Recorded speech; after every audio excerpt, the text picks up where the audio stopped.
Come ride the little train that is rolling down the tracks to the junction.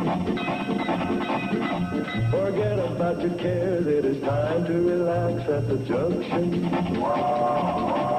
Lots of curves, you bet, and even more when you get to the junction.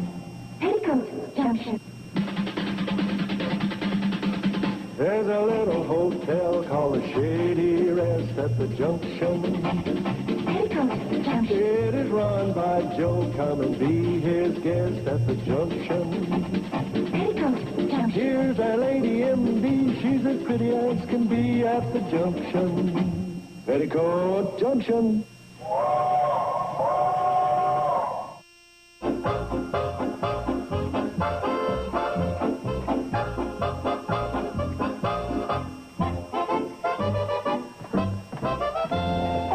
Joe. Hi. Whatever it is I smell, I think I just gained 5 pounds. Well, it's flapjacks, homemade sausage, and corn muffins with apple butter. Make that 6 pounds. Where's Uncle Joe? Don't worry. He'll be here.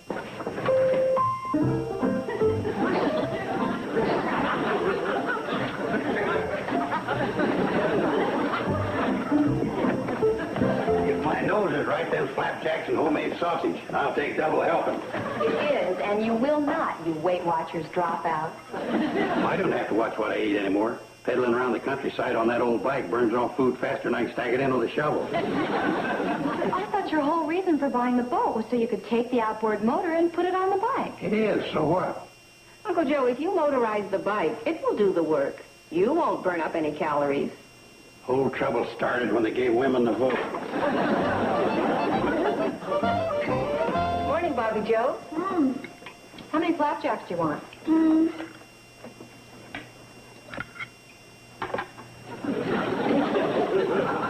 Uncle Joe. Well, I know Bobby Joe's ums better than you. She said 1, not 3. What's the point in wasting them? What are you reading? The most incredible new book. Do you know what's happening to most of the women in this country? Yeah, they're getting too smart for their own good. They're spending their lives just being women. It's all here and it's fantastic. Written by a man, no doubt, right? Wrong. The Feminine Mistake was written by a brilliant, enlightened female human being. Enlightened. I'll bet she flunked pot roast. Don't you want this? Your prejudice, Uncle Joe, is what this book is all about. You are denying me my humanity. Not to mention your flapjack. I've decided not to join that pathetic female brigade who waste all their time on old, worn-out excuses like husbands, babies, and homemaking just to get out as becoming a real person. Well, excuse me. I have to go look in on Mrs. Huxley. Poor Mrs. Huxley. A wonderful husband. 4 fat, healthy, beautiful babies in 7 years. If she only knew how she was wasting her time. Listen, do you think it would strain your humanity too much to clear off the table for me? I've got to start packing for my tour. You're lucky, Billy.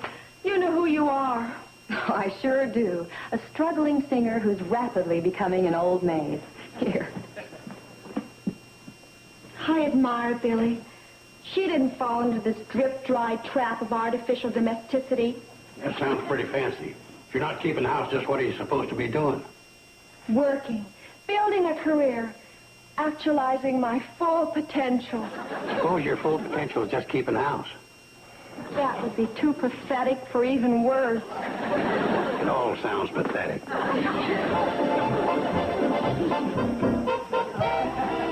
A woman is not a reed who will sway to the will of a masculine wind. She must be a strong tree with her own roots.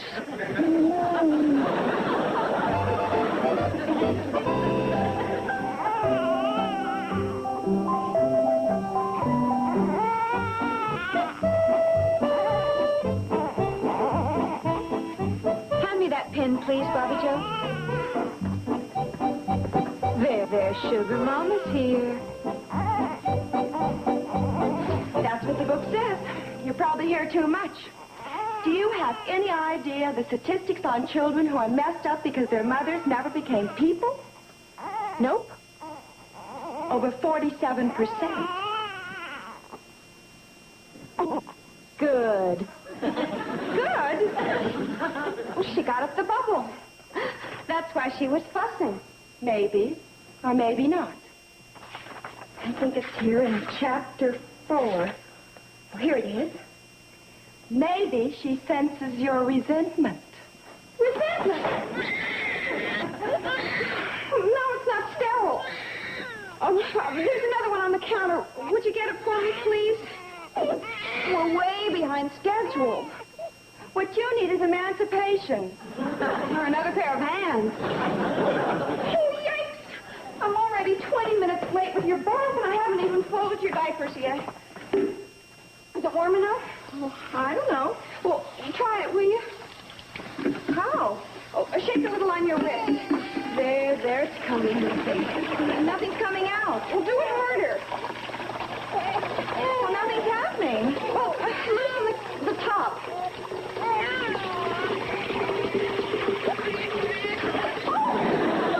Joe, well, you said to. Oh, do me a favor. Go get emancipated. All right, bye-bye. Third new patient this week. You know, if Dr. Stewart stays on that fishing trip for a few more days, I may just have a practice. That would be wonderful for you. Tell me, Dr. Craig, how did you do it? Just kept smiling, I guess. No, I mean being a woman and pretty and all. How did you manage to become a doctor? Well, I'll tell you. It's my observation that those who want to and can do. And those who want to and can't talk. Wow! See ya! Where are you going? To stop talking and start doing. I don't understand. There's only one other beauty salon in Pixley. If you didn't work there, where did you get your experience? I worked out in my own place. A very exclusive clientele. Oh. You know Billy Joe Bradley, the famous entertainer? I do her hair all the time.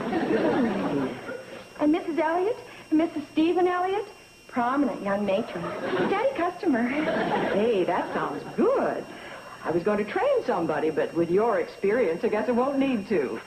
There's a uniform in the back room. I'll get your first lady ready for you. There you are, dear. Now I'm just going to turn you over to a wonderful new operator we just hired.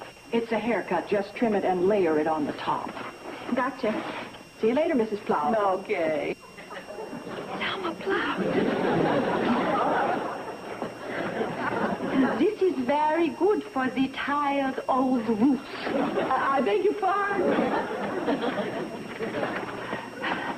Now, I want to tell you about my hair. You have to be awfully careful of this side because it's my flat side. This side's not so flat. And be careful of the cowlick in the back. Oh, that cowlick, I want you to know. Oh, I have no trouble with that. It sticks up, you know. Voila! We begin. Why on earth did you cover the mirror? I love to see the look of joy and surprise on the customer's face when they see what I have done in the end. Oh, my goodness. How very chic. Close the eyes and relax. When I am finished, you will not know yourself. All right.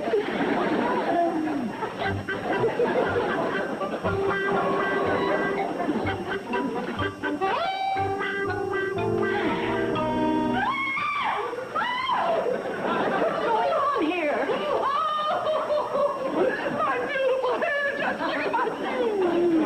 You! That's Bobby Joe Bradley! And look at my hair, my beautiful hair!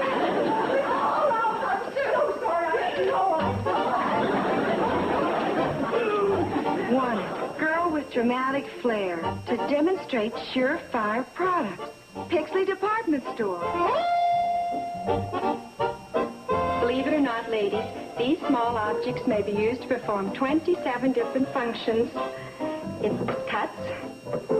This one peels. It crushes and squeezes. They do everything but walk your dog. This one cuts.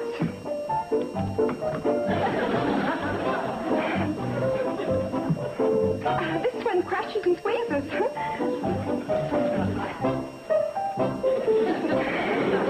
There's nothing wrong with this orange. Oh.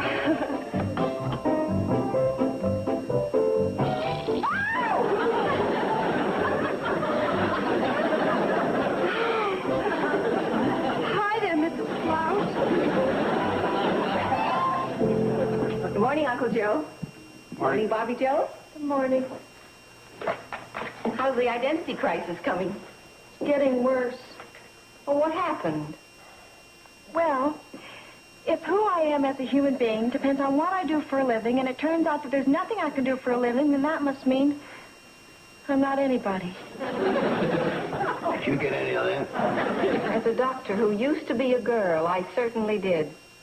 Bobby Joe, didn't you say something once about writing? Not any good at that either.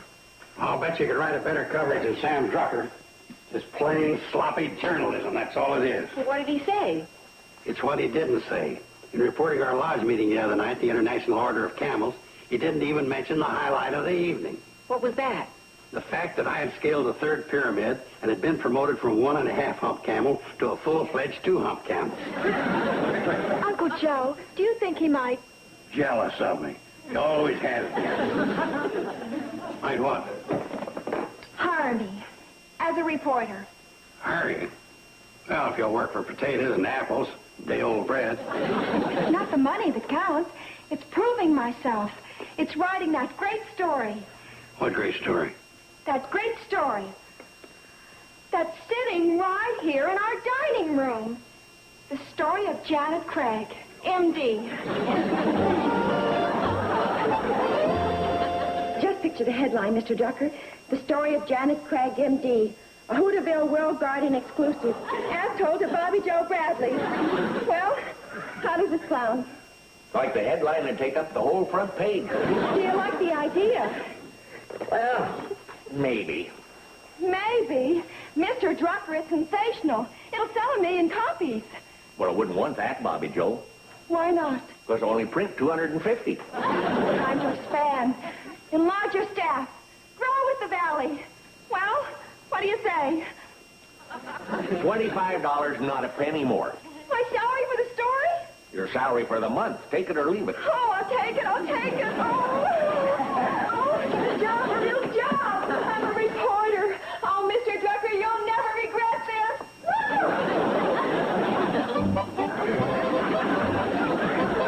And so you decided against the mundane boredom of an ordinary marriage in favor of a stimulating, challenging career. Well, not exactly. It was a matter of first things first. Right. Tell me, Dr. Craig, now that you've been in the valley a while, what do you think of it? I love being here. There aren't many places like it left in the country today. If I might rephrase that, would you call the valley a sociological rarity? Well, I guess so. And its particular value to you? Well, it's a nice place to live and get to know all kinds of interesting people. To investigate rural conditions. Did I just say that? Well, not exactly. But I want to make this story something special. Something the valley will never forget. You like it, don't you? Well, it's a little strong. Did Janet or Dr. Craig really say all this? Well, practically. But you know how doctors are. They don't have much of a way with words. I kind of punched it up a little. Yeah, you sure did. Maybe if I unpunched it a little. You're going to change it? Well, I'm a little worried over the reaction of folks in the valley. You see, this makes it sound like Doc is talking down to them. Oh, but you're missing the whole point. It's an in-depth interview. The finest one I've ever done. It's the only one you've ever done. Well, that's why you can't change it. It undoes everything I've ever tried to accomplish. It destroys my self-confidence. It's like everything else for me. A failure. Okay, I give in. It'll run just as you wrote it, word for word. Oh, thank you.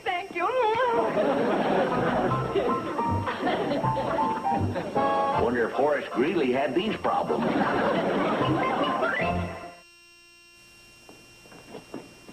Hi, Mr. Drucker. Any response to my story? Oh, boy, is there a response. Well, what is it? Well, let's put it this way. Remember my saying I run off 250 copies of each issue? Well, next week, I can cut that in half. Bye. Oh, yes, Mrs. Martin. Oh, of course. Would you like to make another appointment? Oh. Very well. Goodbye.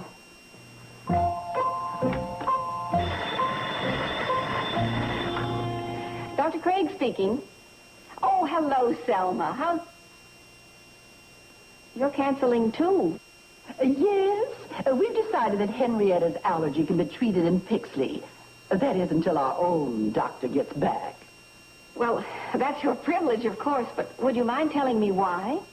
Well, first of all, Dr. Craig, around here we think of ourselves as ordinary people, just like anyone else. Oh, Selma, I didn't say any of those things in Bobby Joe's story. And I'll tell you something else. As women, we set great store in doing the simple things as our mothers did before us. And if anyone thinks that we're quaintly out of step with the times, then she's out of step and should do her dancing somewhere else. And when you go, take Bobby Joe Bradley with you.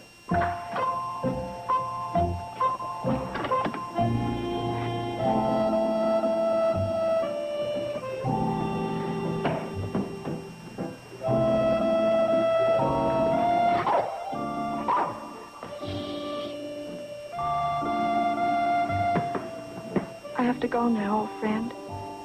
I don't want to, but there's nothing left for me here. Oh, dog. I didn't mean for that story to come out the way it did.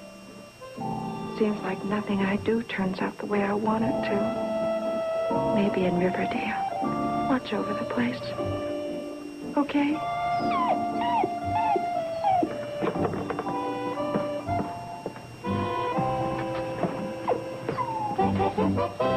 Bobby Joe! Wait a minute. My mind's made up, Dr. Craig. Don't try to stop me. I'm not. I'm going, too.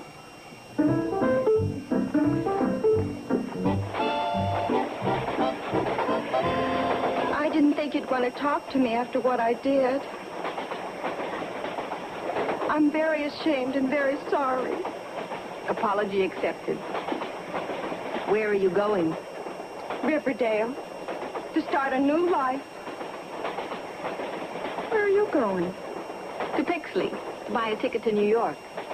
New York? I, too, am going to start a new life. And then when you said she wasn't here, we went by Doc Stewart's office. But she wasn't there either. I think that story drove her away. Well, if Dr. Craig really did leave, she's on her way to Pixley right now. We can't get there in time. Maybe not, but we can sure try.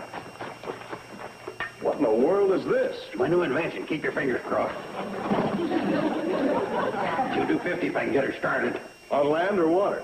Here, I've got to jump on her just as she starts. You pull this string. Okay.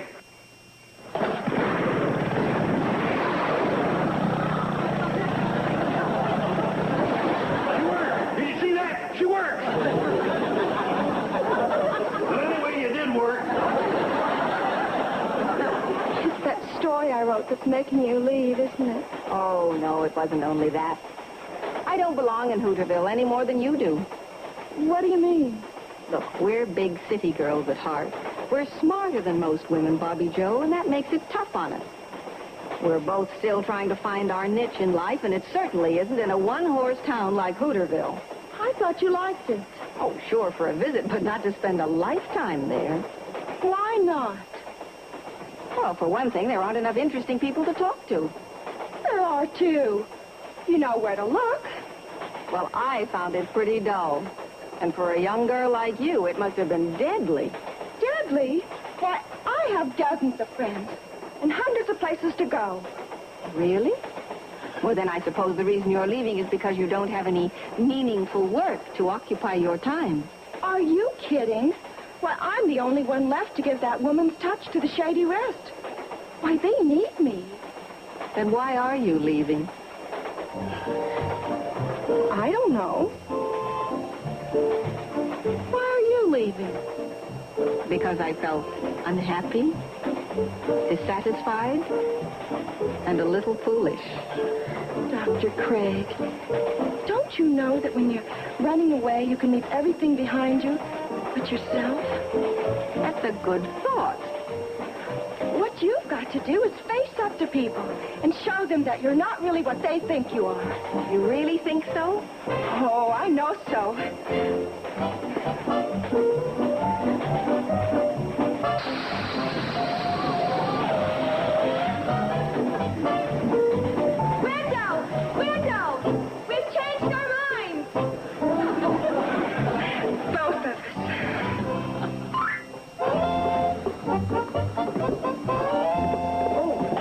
Just a minute. There's no point in letting them know both of us were so silly. Hi. We heard the cannonball coming back. Oh, we're so glad you changed your mind. Well, you can thank Bobby Joe for that. She's a very persuasive young lady. Bobby, you talked her into coming back? Well, She certainly did. Well, for gosh sakes, why don't we all go up to the hotel and have a homecoming party? Well, honey, take Janet's bag. Sure, I'll take it. Thank you. You, Joe? Yeah. Well, I was so glad to see the doc back, I guess I forgot myself. Besides, a little work never hurt nobody. Oh, I got to write this down in my diary. Come on, you two. Uncle Joe, about that suitcase, Oh, don't worry, Doc. I'll see that it gets to Bobby Joe's room. you knew all along. Oh, BJB don't stand for Janet Craig. Besides, you're a doctor. And? You wouldn't leave without your medical bag. Amazing, Mr. Holmes. Shall we? Say, what I just said about being glad you're back, that still goes. Oh, thank you, Joe. Your engagement was a success then, Billy Joe? Yes. But you know, it's funny. I'm always happy to be back home. Naturally. Running around from town to town like that can upset a person's appetite. Good morning. Good morning. Hi. What in the world is that? What's what? That? Oh, you mean this? Well, I think I finally found the real me. No kidding. Again? Do you know where women are making their greatest strides today? In science. And you're going to be an astronomer. Can you think of anything more thrilling? Exploring the universe, unlocking age-old secrets of the heavens. Maybe even discovering a comet. Well, it certainly sounds fascinating. When is all this going to happen? Starting tonight, I'm going up to Mount Wendy. That is, if Jeff's free to go along with me. Oh, is your boyfriend studying it too? No. Well, then what do you need him for? Well, golly, what if I get all the way up there and I find out I don't like astronomy?